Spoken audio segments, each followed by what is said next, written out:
I'm Jeff Cornwall, and this is the Entrepreneurial Mind. Today our guest is Will Montgomery. We'll be back to talk with him after this.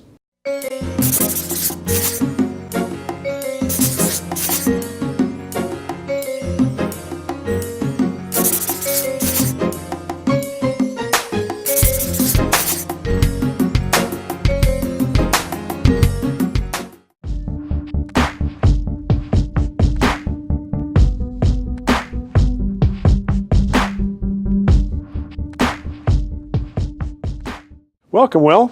How's it going, Jeff? It's going good. So tell me a little bit about how you got into your own insurance agency. I mean, that's kind of a big mountain to climb, isn't it? And, Yeah. And a difficult path to get to that point, I would think. Yeah, it is. I got started at an early age.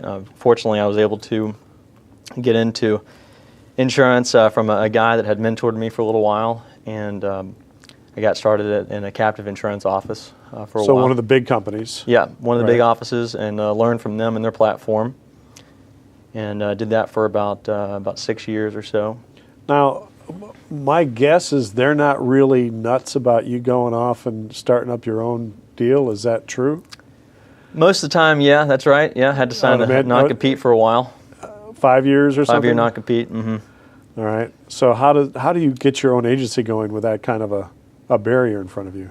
Well, you have to. Well, for me, it was definitely very challenging because I was bootstrapping everything on my own. So I didn't really I didn't really know a lot about a lot at that particular time. I was still learning a lot about business and how to start things effectively and efficiently, and didn't want to blow through a wad of cash just to try to get some clients in the door. Sure. So I really just worked off of referral starting out. So, but you had to wait 5 years to get this going, or was No, it so geographically? It was more of that set I up? couldn't call on my previous clients, Okay. essentially. So the geographic was a 5-mile radius from my primary office at the time. So once I kind of was outside of that time frame, and also the And time left frame, your old clients alone. right? Yeah, Right. left them alone. Then I was able to freely go about my business at that time.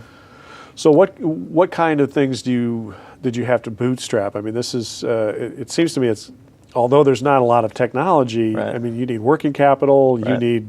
I mean, there's a certain infrastructure you need to be able to sell insurance effectively. You do, yeah. So like a lot of the software programs that are involved to kind of combine all the carriers that we work with, a lot of office space, hiring people, getting this all the real nuances of getting any kind of office, brick and mortar type office up and running was what I needed. So the money for.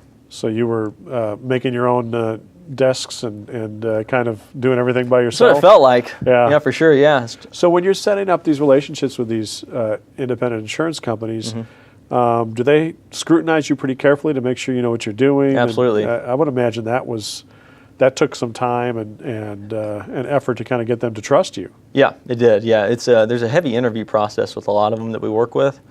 So they require financials, balance statements. They want to make sure that you're, financially stable in case there was some, large claims activity that goes on, just the whole 9 yards. Some are a little bit more lenient than others, and some really just took a chance on us early on without having a lot of the financial backing at that particular time. So how many companies are you working with now? I'd say so. We work with a large variety. So we have like life insurance companies and property and casualty carriers we work with. So we're probably about 150 total right now. And each one of those you have to. Not necessarily. Some are a little bit more. Some we go through like an MGA. Okay. So they give us access to like numerous different companies, going through them directly, and they're essentially they're the ones that are vouching for us essentially.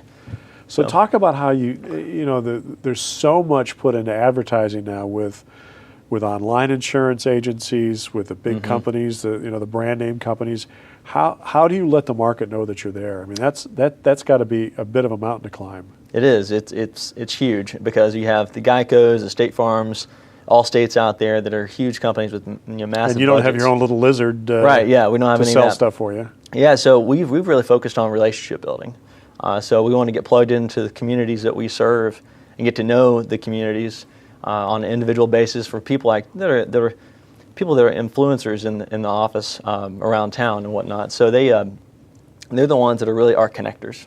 So they connect us to people that could be powers of influence, centers of influence, And so that's what's really kind of helped us out without having to go through and spend mega bucks on a lot of advertising. So. Right, which would be probably difficult to get the attention given the money that the big companies have to spend. Definitely, yep.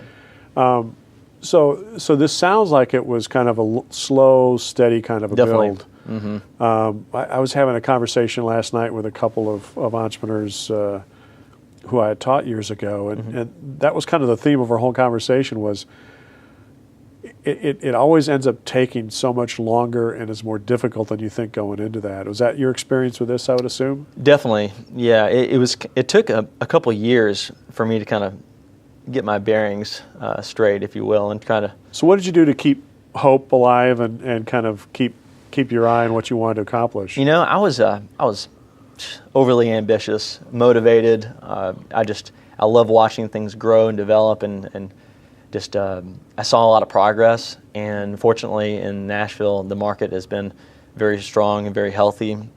So we've been able to pivot off of that, which has been nice. Whereas the previous 6 years, we kind of went through that recession period too. So that was very challenging back in the old captive days.